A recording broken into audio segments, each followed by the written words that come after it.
Hello, everyone, and welcome to A New Direction. My name is Jay Izso, and oh, man, it's happened again. We're starting off the new year right.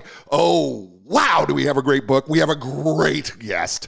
And I'm telling you, we've said it for the last, I don't know how many years we've been doing this show. We've said it over and over again. It's going to be another great show. Well, here we do, opening up the new year. And guess what? It's another great show. That's what we've got today.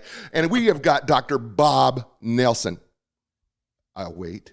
Yes, I hear the applause. Yeah, it's that Dr. Bob Nelson. It's that Dr. Bob. Awesome. Multi-million copy seller, best-selling author. When it comes to employee recognition, no one does it better. No one understands it more. No one has done the research. And this latest book that he's got, oh, my golly molly. Work made fun gets done. Whew. Folks, let me just say something. Here's the deal. We often think, and Dr. Bob points this out in the book, we often think that work and fun is oil and water and they don't mix. That's, if you're still living in 1947, maybe that works for you, okay? But the fact of the matter is that in today's world, here's the truth. If you do not have a place that is enjoyable for your people, guess what? You're probably not as profitable as you could be. You probably don't have the loyalty that you could have. You probably are not nearly as productive with your people as it possibly can be. And can I tell you who's not knocking at your door to come work for you? The largest group of employees out there. It's called the millennial generation. You know why? Because fun is part of what they want in their next job. And if you're not doing current job. Or the current job, right? Thanks, Dr. Bob. And here is the deal. We say it on this show. We say it all the time. When I walk you through the 4 areas of your life, right? We say it all the time. Here's the deal. If you are not growing, you're dying. And if your business is not growing, if your business is not embracing fun as part of your business, guess what? Your business is probably dying. It certainly isn't as good as it could be. He is going to help deliver the goods. I'm just telling you, he's going to deliver. We're going to talk about fun individually. We're going to talk about fun in leadership. We're going to talk about fun as a team. We're going to talk about fun in the organization. We're going to talk about bringing fun into the workplace. Folks, we're going to do that. We're going to be with him in just a second. But before we do that, have done every show since we started this thing, right? I walk you through the 4 areas of your life. We check in to see how you're doing physically, mentally, emotionally, and spiritually. Because here's the deal. We are 4-part people, right? I mean, we have just come through, we're still part of a pandemic that feels like it's been going on forever. But you know what the truth is? We can still work on ourselves physically, mentally, emotionally, and spiritually. And so if you're new to the show or if you've never listened to the show, here's the deal. We rank ourselves every week on a scale of 1 to 10, 1 being miserable, 10 being outstanding when it comes to our physical, our mental, our emotional, and our spiritual training, right? So what do we mean physically? So on a scale of 1 to 10, physically, if you were to evaluate yourself on your exercise, your eating right, getting enough water, enough sleep, just taking care of your body, how would you rate yourself on a scale of 1 to 10, 5 being average, right? That's your first number. All right, so hold on to that number. The second number is your mental number. And what we're asking you here is, how are you working your mind? What are you doing to grow in knowledge? What are you doing to grow your understanding of maybe your work or other things in your life? We have 2 brains. It's a right brain and a left brain. Our right brain is creative. Our left brain is more logical. You know what? Reading books are an active way for us to improve our mental part of our game. So when it comes to your training, and there's other ways too, taking up an instrument, learning a foreign language, all those are ways, right? So on a scale of 1 to 10, how would you say your mental training is going? Okay, now you have 2 numbers, right? Now the third number is the emotional number, right? And emotionally, there's a lot that goes into emotional, but there really is 2 things that for us on this show, when it comes to ranking or putting a number to your emotions, it is 1, how able are you to control your emotions, especially under stress and pressure? And then secondly, how well are you able to tap into and understand the emotions of other people? And that requires active listening. Matter of fact, one of my goals this year, one of my emotional goals this year is to be a better listener. right? I just want to be a better listener. I want to be more present. I really want to hear. Instead of being so anxious to come up with the next thing to say, it's truly just to listen, right? Because you know what? We need to all do that a little better, right? So on a scale Give of yourself give yourself permission to listen. yeah, give yourself permission to listen, right? So on a scale of 1 to 10, how would you say you're doing in that area? And then finally, the spiritual area, right? And you go, well, Jay, I'm not really all that spiritual. We're all spiritual. We really are. You have faith in something, right? Matter of fact, if you set goals or resolutions or whatever you do this year, the truth of the matter is you've got some sense of faith that you're going to carry them out and get them done, right? That's spiritual. But there's also another side of it too, right? Wherever we run to whenever we're trouble, that means we believe that that's going to solve the problem, and that becomes spiritual. And then there's another part. What brings you a sense of peace or a sense of joy in the midst of chaos? That's spiritual. So whether that is you believe in God or whether you believe nature or meditation, whatever it is, there's two questions. How's it working for you? And how would you rank it? Right? Now you got four numbers. Those four numbers, as I always say, are like the legs of the chair. If the legs of the chair are uneven, you know what? It creates bad posture. If the legs of the chair are too low, you know what happens? You can't eat at a table and eat nourishing food. And speaking of someone who's got his four legs all at the right level, his name is Dr. Bob Nelson. He is president of Nelson Motivation Incorporated and the world's leading authority on employee recognition and engagement. He has published over 30 books that have sold over 5 million copies that have been translated into over 30 languages. He has presented on 6 continents and worked with thousands of organizations, including over 80% of the Fortune 500 companies. He is currently a senior fellow for the Conference Board, a top thought leader for the Best Practices Institute, and has been named a leading global employee engagement influencer by EE Awards and a top 5 management guru by Global Gurus. He received an MBA in organizational behavior from UC Berkeley and his PhD in management education with Dr. Peter Drucker, the father of modern management at Claremont Graduate University in Los Angeles. Ladies and gentlemen, please welcome to the show and welcome to the first time, and I'm hopeful not the last time, Dr. Bob Nelson. Welcome, Dr. Bob. Jay, what an intro. Thank you so much. Uh, I th- loved I loved what you how you kicked that off, and I love that yardstick to bring people back to. I think it's something we have to keep constant focus on. Otherwise, you get out of balance. You're absolutely right. Yeah, right. We have to be in balance. And I think what a great way to segue into the book, because I think what has happened is we talk about work life balance, but what we don't talk about is balance within work.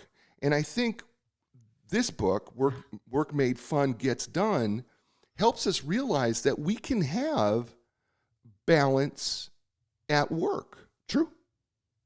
Yeah, exactly. Work-life integration is another way to put it. It, it's got to be um, at the same time. It's not I'm gonna have a great time this weekend, and meanwhile, if I can only get through today, it's like, well, Right. make the day a little bit more fun, and whatever you're working on, you know. Right. And here's some strategies to do that have worked for other people.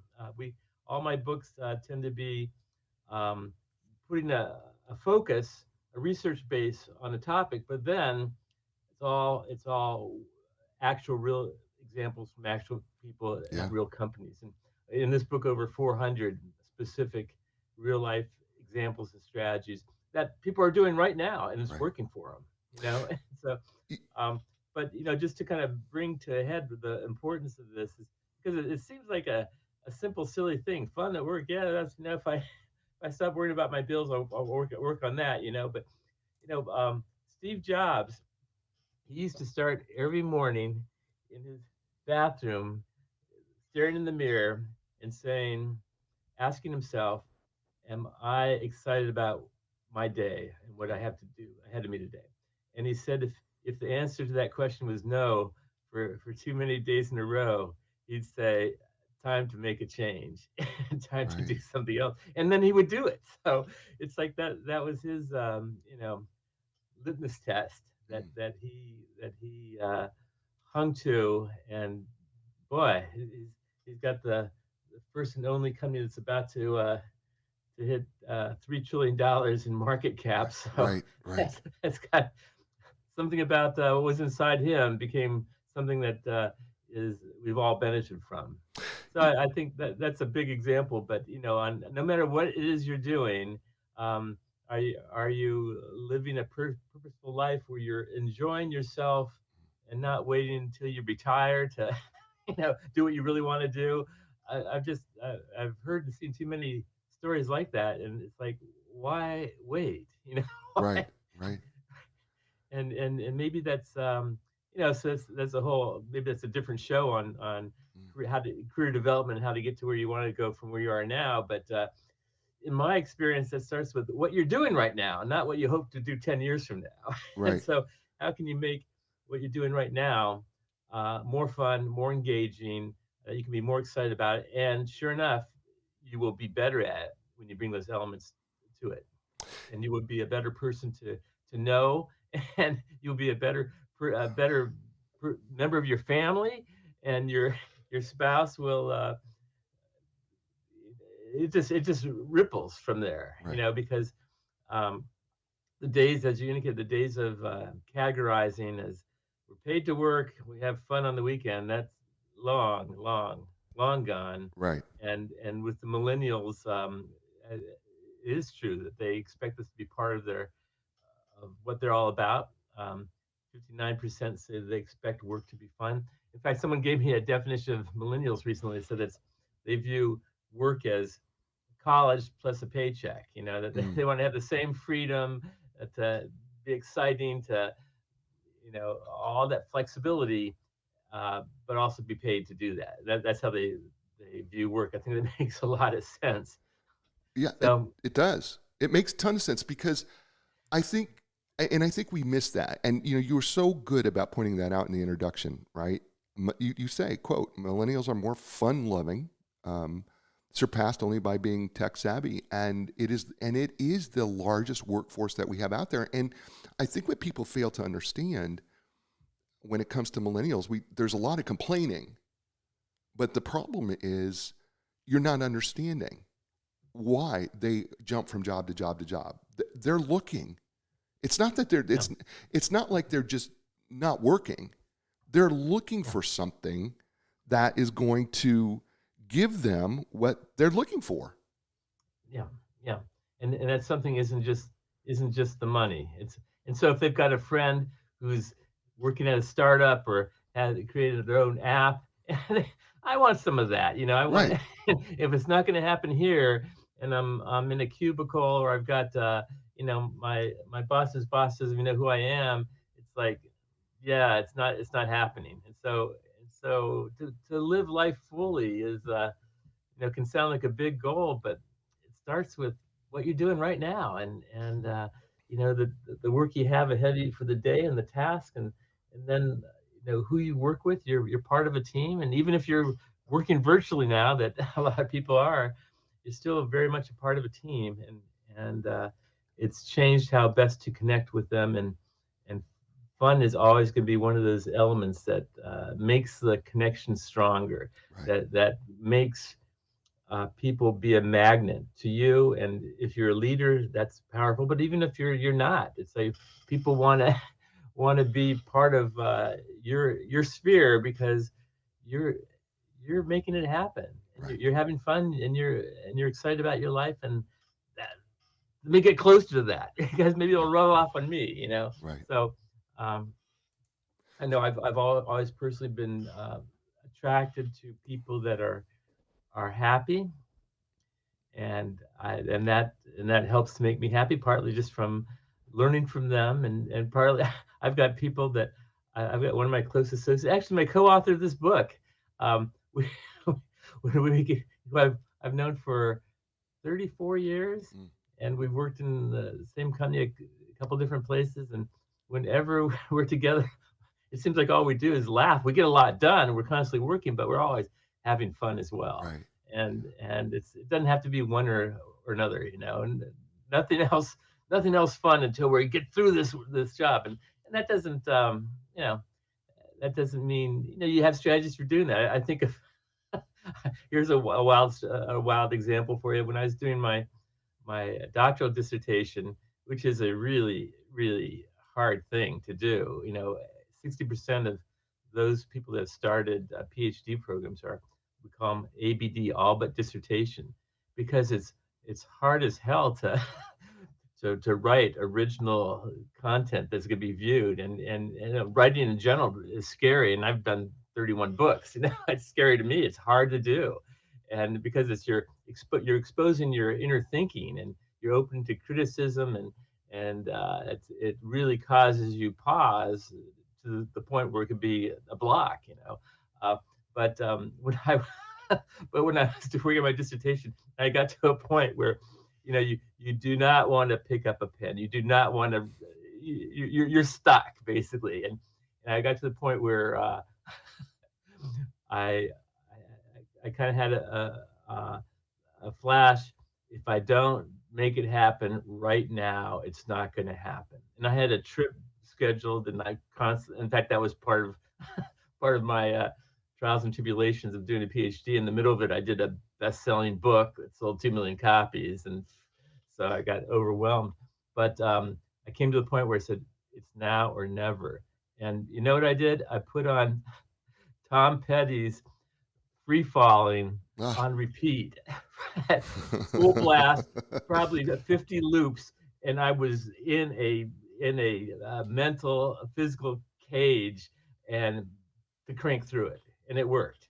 But Wow. I canceled the trip I had that week. Is now or never, and so in many ways, and I haven't thought about that a lot, but I turned to fun to help me see something through that was very important to me. And this is matter of fact, in the introduction. By the way, we're talking with Dr. Bob Nelson, the author, co-author of the book "Work Made Fun Gets Done," available bookstores near you and Amazon's for sure. You can also go to drbobnelson.com. That's DRBOBNELSON.com, and you can find his books there too as well. One of the things that attracts me right out of the gate from this book is you have a subheading in the introduction that says what our philosophy is, and you have these 5 do's and don'ts. And I thought, you know what, these are so simple and yet they're so not practiced. And so I'd like to just run through the do's, Sure. if you don't mind. So do number 1: be playful, choose to have fun. Talk about that. Yeah, well, it's all everything in life starts with the choice, and so if you start the day, you start the task, you start a meeting with a playful attitude, it's more likely to happen than if you come in dreading, another damn meeting or whatever it might be, or if you dread what you're doing, that is going to drag on you, and it's going to drag on people around you. It's just a fact, Mm, that right, we're all connected. So you can be the energy source that you bring to your own work and to those that you're working with, or you could be part of the person that has the brakes and is sour about everything and is complaining. And there's lots of people in both camps. So right, choose to be the one that's that's upbeat, right, that is enjoying, and even if there's the whole train of thought that even if you have to fake it, for till you make it, right, that will become the reality to you. That if you refuse to be dragged down or right, pulled into someone else's um, you know drain of negativity, mm, that's tough. So I know I am constantly on the lookout, and if you have someone like that in your life, you you either have to make sure it's not draining from you, and if it's someone that like I've got a relative that's very cynical, very negative, and I still see them, but boy, we are. I don't go there with them when they right, when they talk about stuff. I will constantly change the topic to a more pleasant topic, and so that's one that's for one person. That you got people in your life that you can't, or you're connected at the hip for your life, family and whatnot. But for a lot of people, you can choose who you work with, right, and the work that you're doing. So if you're not having fun, um, I think it starts with having that commitment to saying, you know what, I want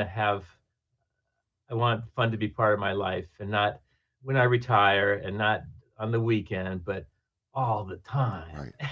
Right. And that becomes a huge buffer against the negativity and the cynicism that's Right. out there.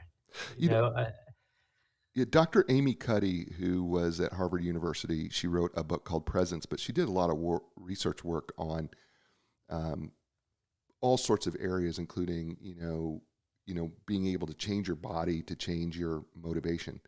And she talked a lot about she talked quite a bit in her research about fake it to make it, and she talked about how if you will make your body bigger, pull your shoulders back, get your chest out before you get on the phone, before you make that call, even though you don't feel like it, doing all the physical things necessary, it happens because you've put your body in that state.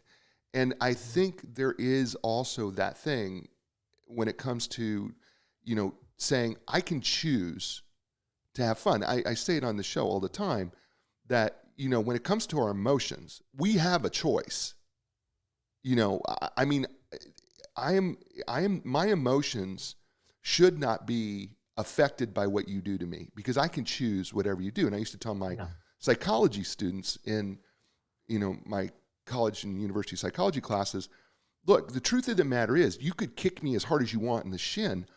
I have, an unlimited number of responses that I can make, but it doesn't have to be me kicking you back. And it doesn't have to be me being angry with you. And it doesn't have to be me curling up in a ball. Because the truth is, I can laugh, right? I can walk away. I have choices in my emotions.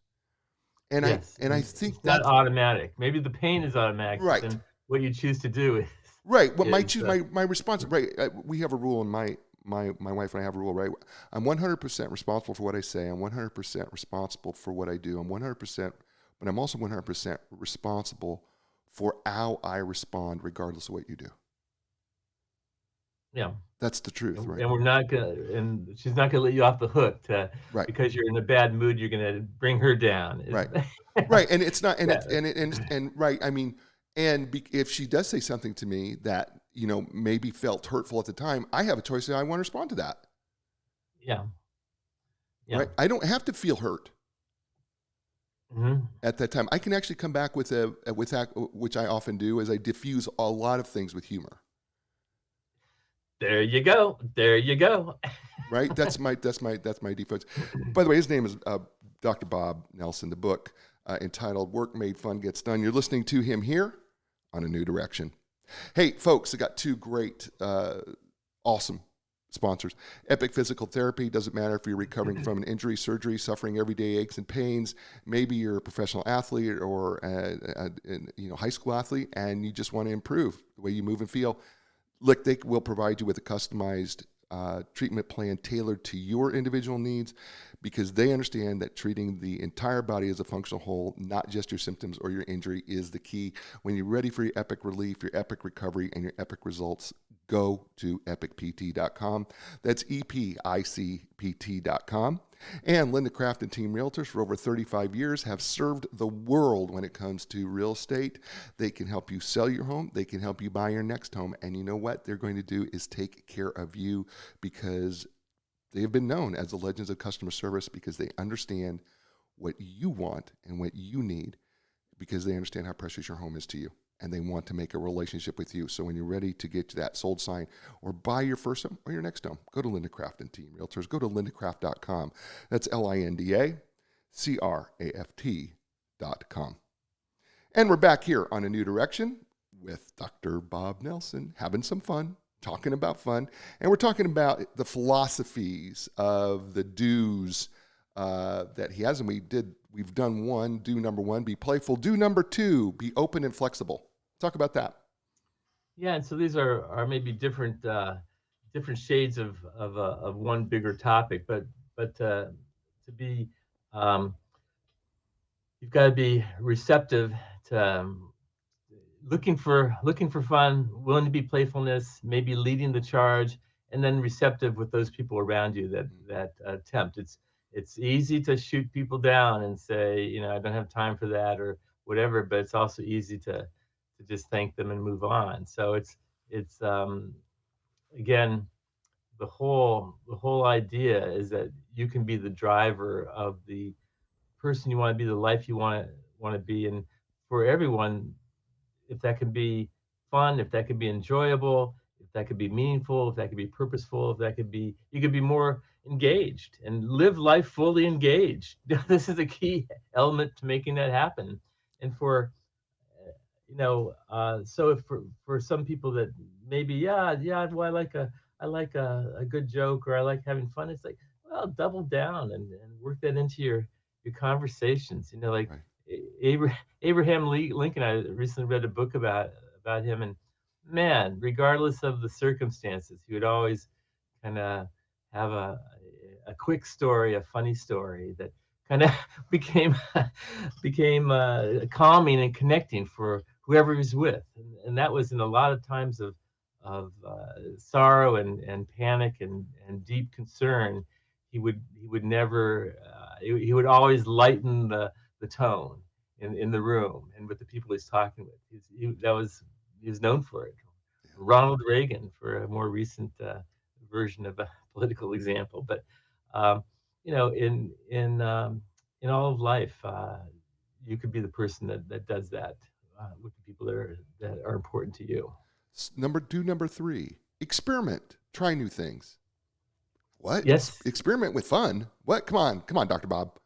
Yeah, yeah, yeah. Well, it's not like my um, my co-author and I, Mario Tamayo, we would when we worked together at a company, and we this was like 20, 25 years ago. We'd say, well, this was an important topic to us, and so we were constantly saying we would like we would have we'd start a meeting and have someone tell a joke, and we'll who wants to do next week's joke, and there you got a whole week to prepare it, come up with one joke, even if you're not good at it. It's gonna be, and even if you do a joke it's not that good, we're still gonna laugh, and now we're at a different place, and maybe just learn how to do a joke a little bit better. So stuff like that, or we would experiment with standing meetings. We had a time where, because we had a pretty excited group, we were making a lot of stuff happen.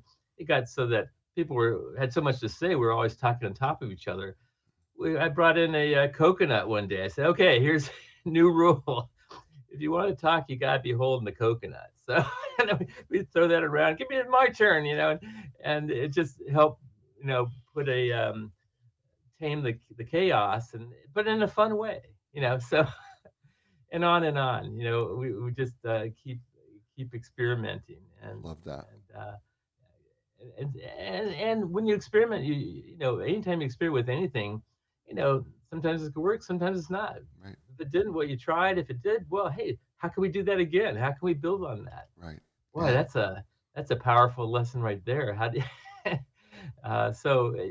you won't get anywhere if you don't try, if you don't experiment, if you don't start with yes, this is real, and then make it happen. I, uh, I've got just a boatload of examples. So let me just work one in real quick. I was speaking to 800 people in Seattle a couple of years ago, and this person in the front row, they looked really familiar. I said, "Have we met before?" She goes, "Yeah, I saw you 6 weeks ago when you were here presenting, and I had to come tell you what happened." Well, what happened? She goes, "I heard you speak. I left the room saying, 'This is real. I'm making it happen. I'm not asking for permission. I'm going to do the things this guy has been saying with in my sphere of influence with the and I go, well, what'd you do? She goes, well, we created in my department a happiness committee. It had 5 people that were members of it, but no one knew who they were. Any one of them could say it's time to do something. Morale's low, or whatever. We're celebrating a new contract, whatever. I go, well, what types of things would you do? Well, we had a picnic on the roof of the building in downtown Seattle once, and we bartered meeting space with a limo company in the next block over that needed a place to meet, and they give us limo rides that we can use for and on and on. It was just getting in the game and doing stuff, and but she said the impact was unbelievable. It's like there's an explosion in our department that everyone was now excited to the point where other people were noticing. They're saying, what are you doing? You guys are on fire. You go, well, come to the next meeting. We don't have any secrets here. And fast forward from that first time she heard me speak, fast forward 18 months later, that company, a law firm of all places, Perkins Coie, entered the best places to work in America, number 22 on the list. I Wow. would contend from one person, not at the top. We all tend to think, well, the CEO has to make it happen. She was a manager in the finance department in the middle of organizations and started, and it just went out from there. And she basically converted and changed the culture of that organization. And of course, law firms tend to be stuffy, old Right. school, and so Right. all the more credit to her. That's awesome. And anyone can do that. That's a law firm. But so I just get, I do a lot of work in healthcare, and boy, it's a gloomy time right now.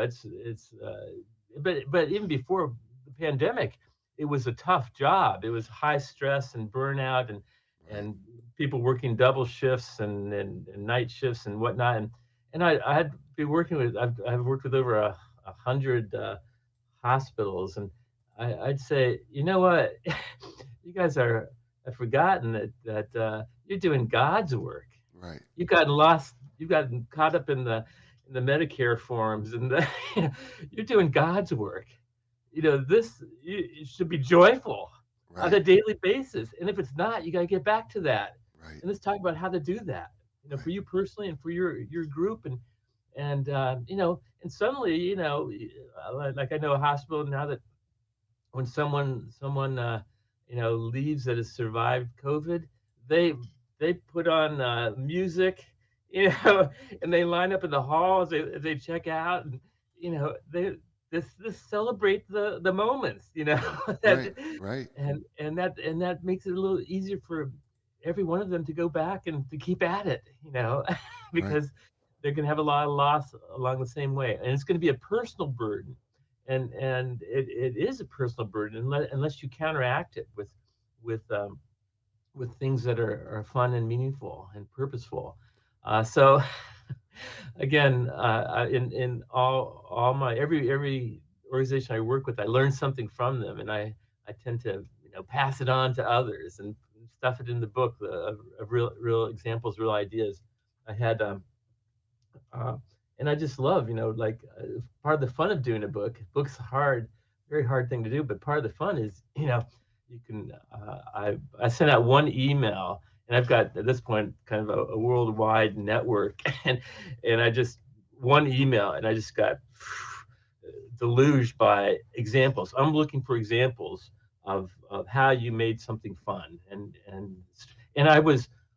I guess if there's one thing in the whole project that just dumb, caught me off guard was that how fun is different for every person. I kind of thought, well, if you ask me what's fun, well, fun's when you're laughing. Yeah, that's fun. And you ask my wife that, that's not what she said. She would say, well, fun is when you had a good day at work, you got a lot done, you can come back and you can appreciate that it was a good day. That's fun. I'm going, okay, well, that sounds good. I wouldn't say that was fun, but it's fun to her. So no two people I talked to had the same version of fun. And that's okay because that just makes the topic even richer and more and broader. I had one lady I interviewed, and um, how do you make your work more fun and meaningful?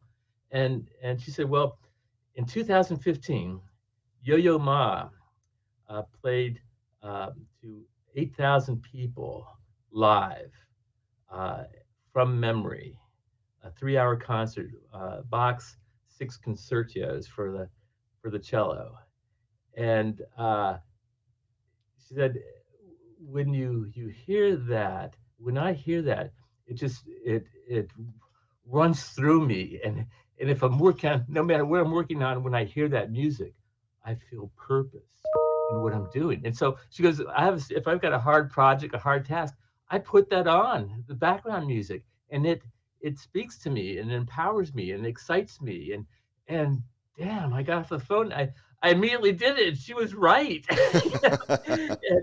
and since then she contacted me that November 15th, Yo-Yo Ma was at the Hollywood Bowl, doing the same concert. She flew there to hear it live. She said she spent the whole 3 hours crying. She was just it was like the hands of God coming.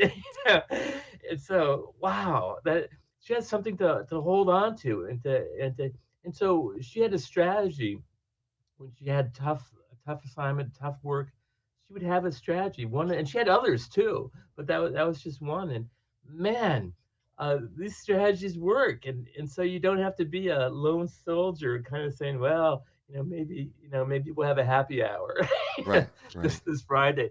Be the person that says, hey, why don't we do this? We always do the same thing. Let's try something else. And worst that could happen is they say no, or worse, or it doesn't work, and then what'd you learn from that? Right. Um, and I, What's interesting here is you just did number four. Learn, refine, and reply, and yeah, reapply. Right? I mean, that's what you just you do. You went from experiment. I didn't even get. I wanted to go. Well, what's number four? Well, he just did number. He went experiment and did number four, which is awesome because you just rolled into it. Number five. Do number five was be patient. And this one was a little bit weird. Why do we need to be patient when it comes to the fun part aspect of it? because there's so many things that I see people that okay, well, I'll try it once, like and then if they don't get the results and they're not immediate, so this topic has a lot of benefits that are longer term. You can't do one thing on Tuesday and now that's gonna you know stop all your turnover in your company. That's not going to happen. But if this becomes part of who you are and you build on it, and now you're doing a lot of things and everyone's doing it, yeah, that could make the biggest difference in why people decide to stay versus leave your organization. And part of fun things is a simple fun thing. Another kind of common sense that often is in common practice is that I did my doctoral dissertation on, by the way, was on the power of recognizing and thanking employees, and what really could be easier, common sense that thank someone that did a good job, that did you a favor or finished something on time. And you know how infrequently that happens at work. It's only 12% of employees say that they get thanked and praised and recognized for something they busted their butt to do, maybe through the weekend or whatever. 12%, you know, Right. uh, and 85% feel overworked and underappreciated. Well, what the heck? Why?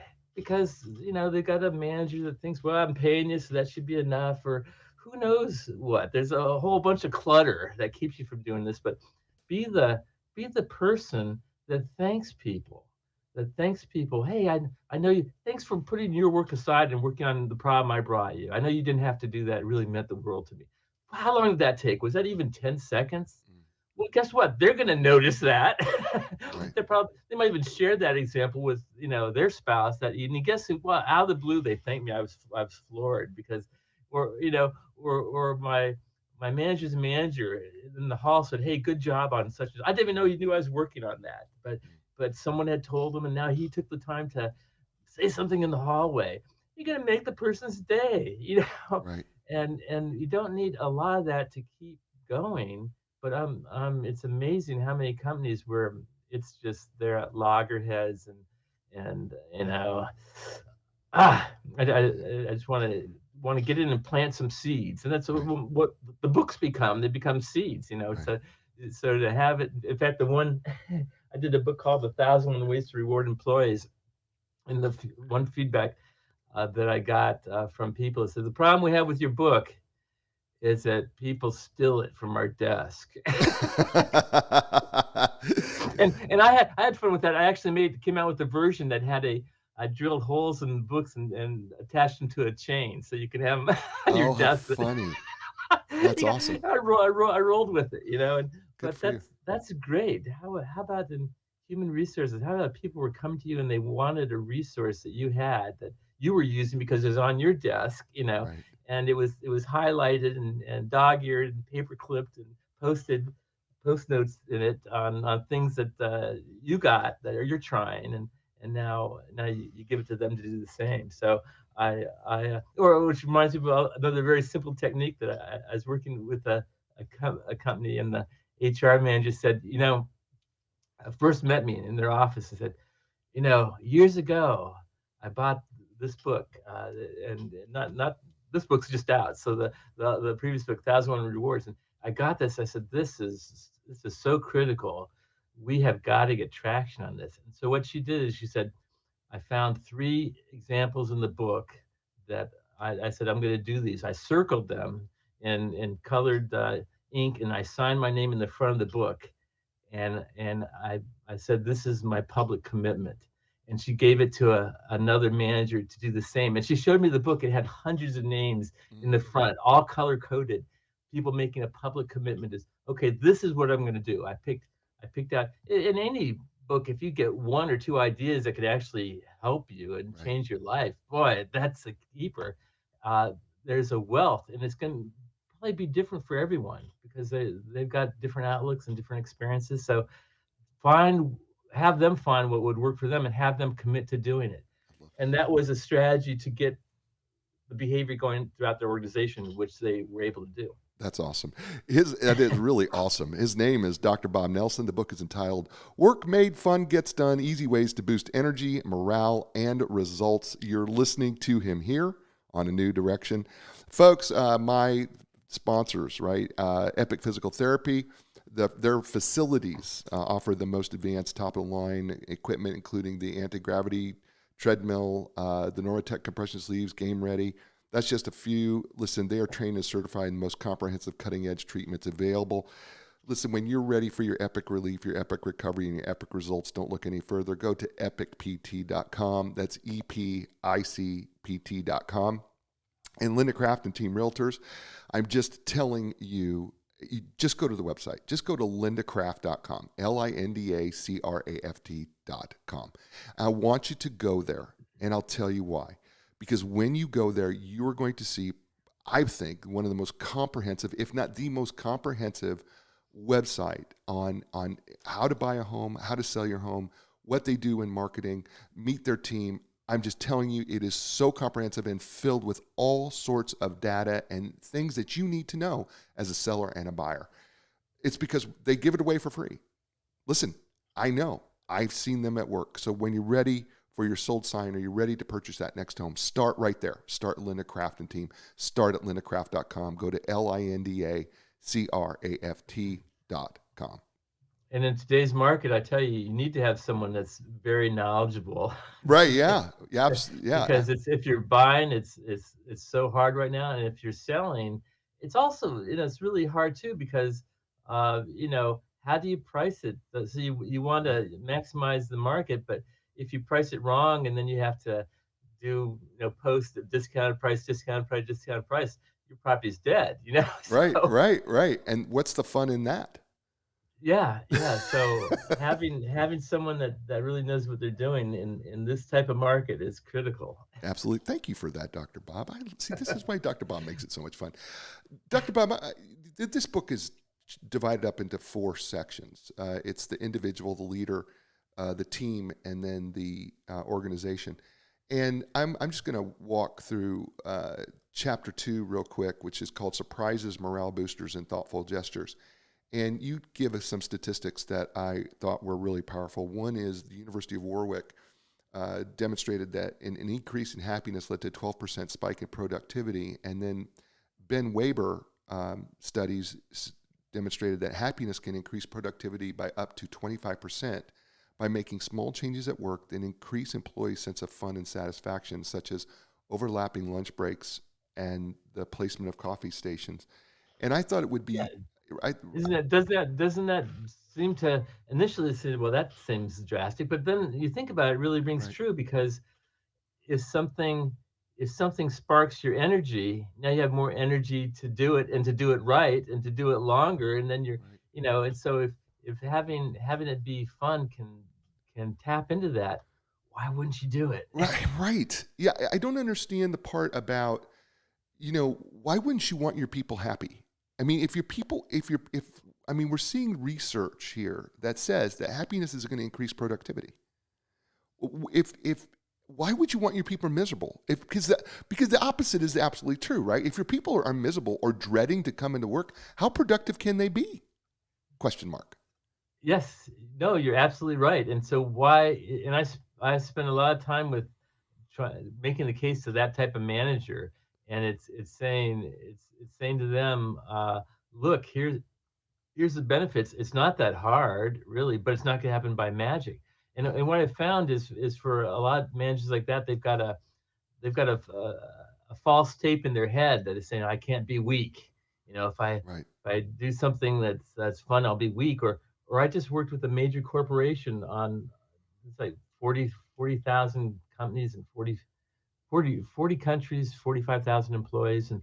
And the person I was working with, and we were a company-wide initiative, and her boss, his biggest fear in the whole thing is that he would look silly. Mm, You're going, really? mm, That's just and fortunately we had enough strategies so that he couldn't block what we had going. And one of them, by the way, that I did is I found we found four executives, vice presidents that were good at the stuff we were talking about, recognizing employees and value, talking about their, and we put them on a stage, and I interviewed them, just kind of as a devil's advocate. I say, right. well, you're you run an important part of the company. You are got to be busier than a bandit. How can you have time to pull someone aside and tell them they did a good job? That doesn't. How's that even possible? And to have them say, no, no, no, that's critical, because that might just be a few seconds, and but the impact of that, the residual on how they feel about themselves and how you made them feel about them, they're going to carry with them, and they're going to take that home, and they're going to share it with others, and every time they do, they're going to relive and reinforce that positive thing that they made happen. That's a and the people would say this, for the fact that it didn't cost any money even to do it. It has an unlimited return. It's like you're absolutely crazy if you're not doing this. Mm, So basically, I took the message I had and I put it through the words, without from their words, of people that were good at it in the same organization. We had 300 vice presidents come to that meeting, and they all got to hear that from a colleague that they respected, and why they're doing something that they're not. right. And that was instrumental strategy, and to kind of break through the log jam of saying, yeah, yeah, yeah, I know you pay people well, yeah, yeah, yeah, I know it's a great company, but here's the truth of the matter. People go to work for a great company and they leave a bad manager. That's the Right. story Right. of Right. most turnover. Yeah, And that's so right. you could be a great company and have great benefits. That doesn't matter when it comes to, do they feel special? Are they Right. excited about what they're doing? Have you caught them doing something right? So because what gets noticed gets repeated. What Right. gets recognized gets repeated. So if you want more of the good things, you better say something. And yes, I know it's simple. Yes, I know, but it's not going to happen by magic. You got to actually get in the game yourself. When I was in grad school, I studied under B.F. Skinner's last student, um, Wow. Dr. Fran McSweeney, and then my advisor was Dr. Thomas Brigham, who co-wrote the Handbook of Applied Behavior Analysis with Dr. Catania. And it's a simple principle that what you reward gets repeated more frequently. It's very Skinnerian behavioral. Sorry, folks. Yes. You can No, it's true. It's it, it's it, also called the greatest management principle in the world. it right. It's extraordinarily Skinnerian, and a lot of people ignore it, but it is so true. If you want the behavior to be repeated, reward it. Yeah. Reward it. It's really And it doesn't have to be $1,000 no. or a trip to the Bahamas. It could be, hey, great job on that. That I was delighted when I said the customer said this about it. Right. There's so many ways. In fact, that the whole thing, it's a simple thing. And in the book I did, 1,001 ways to reward employees. I just said, and here's what it looks like, and just got out of the way. And here's, and so basically, this very simple concept is all around us all the time, but most people are blinded to it. That's Most so true. in my research, 80% of managers think they're pretty good at it. I Right. read the 1 Minute Manager. I know it's important to do. I go, yeah, yeah, yeah. You know it's important to do, but are you doing it? There's this knowing doing gap that exists. And Well, if 80% right. of And managers think they're good at it, and only 12% of employees are feeling it, that's a pretty big window there. it's We got it's to huge. close. It's huge. Yeah, It's huge. And you talk about the fun principle in the management leadership piece. And here's where I think where managers fail and I think you do a great job of pointing out because you say it real quickly. Know your people well. What do they value? What do they consider to be fun? And then deliver on that. And I think that very simple, what you call the fun at work principle, yeah, I think that's what's missed by so yeah. many CEOs and managers is that they don't know their people well. They don't know what they value.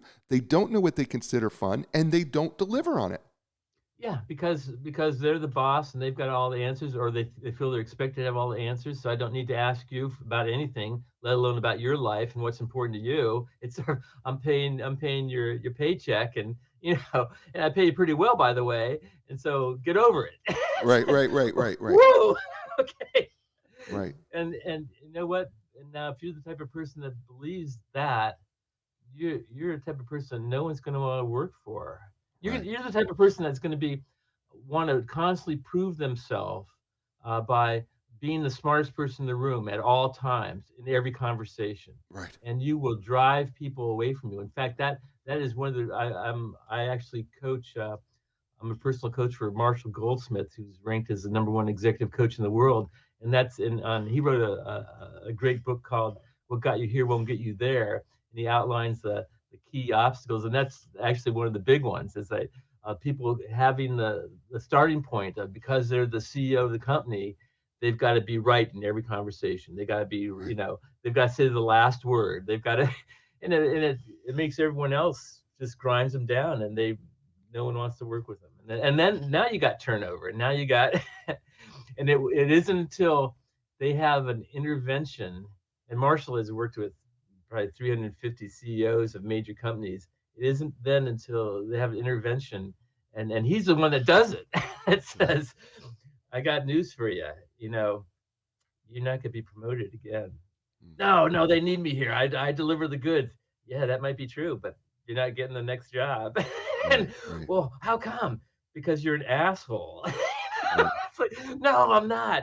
And he'll do this. He'll be in someone's office, and well, I have to be at work. At home, I'm much different. Oh, really? Let's call your wife. And then he'll do it right there in front of him. And listen to the person laughing.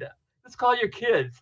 and, and, find, and it turns out that he just puts the mirror up that you're basically an asshole to everyone in your life. Mm. No one's gonna be at your funeral. You're gonna you'd be lucky if Wow. you don't die alone. And now think about that for a little bit. And Right. and until you have that breakthrough, and then okay, what do I have to do differently? Right. And that's what and then he doesn't give him an answer. It's you do you he has to come up with the answer with the people that he's alienated. So he has to have the conversations. Right. And then they would set up some strategies, and then they measure them from the same people, and it's very powerful. 100% effective, Wow. 100% effective, Well, and let me ask you this because we only have a few minutes left. Because believe it or not, we've been on almost the whole hour. It's gone really fast, by the way. Just, yeah, it's really, really fast.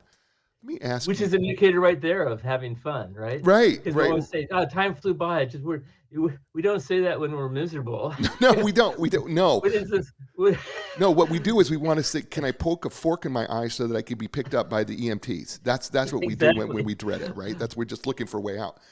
Yeah, but But when we're having fun, it's like, we're whether you call it flow or whether, wow, time just zipped by. That's a good indicator. right. Is that what happened? Is that what happens to you at work, or are Mm.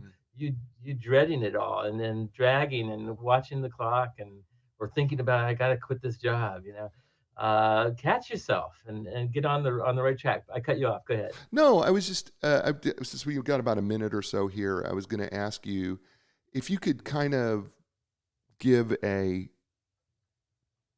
I don't know, give the listener a new direction in fun, because I've got a lot of CEOs and business people and leaders and that listen to the show. If you could open their minds to it, what would that be, real quickly?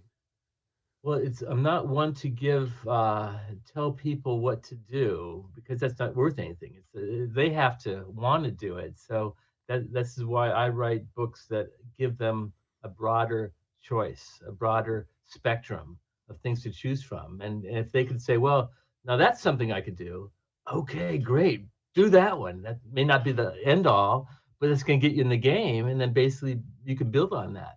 I had this may be a good story. I was working with the CEO in Manhattan, talking to him over beers, and he said, the problem we have in our company is that everyone leaves after 3 years.